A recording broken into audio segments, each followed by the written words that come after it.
সম্মানিত দর্শক শ্রোতা, দৈনিক জনতার মতামতের পক্ষ থেকে আমরা মুখোমুখি হয়েছি বৃহত্তর সুন্নি জোট সমর্থিত ও বাংলাদেশ ইসলামিক ফ্রন্ট মনোনীত ঢাকা 18 আসনে সংসদ সদস্য পদপ্রার্থী মাওলানা কাজী মোহাম্মদ জসিমউদ্দিন নুরীর।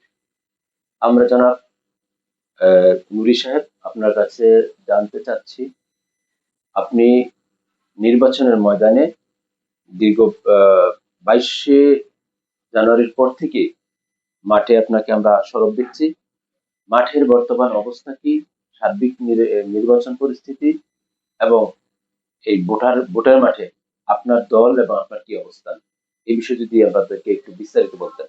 সালাম আলাইকুম রহমতুল্লাহ। আপনাকে অশেষ ধন্যবাদ। আমার দল বাংলাদেশ ইসলাম ফ্রন্ট। আমি মোহাম্মদ জসিমউদ্দিন, ঢাকা 18 আসনের বাংলা ইসলাম ফ্রন্টের মনোনীত। আমার দলের অবস্থান ভালো এবং আমারও 18 আসনের অবস্থান খুবই ভালো। মানুষ বেশিরভাগ সুফিবাদী বিশ্বাসী। মোমবাতি প্রতীকের অনেক সাড়া পাচ্ছি। আমি জনগণের দ্বারা দ্বারা যাচ্ছি, জনগণ ব্যাপক সাড়া দিচ্ছে। আলহামদুলিল্লাহ, আশা করি সুস্থ অবাধ নির্বাচন হলে মোমবাতি ইনশাল্লাহ জয় হবে।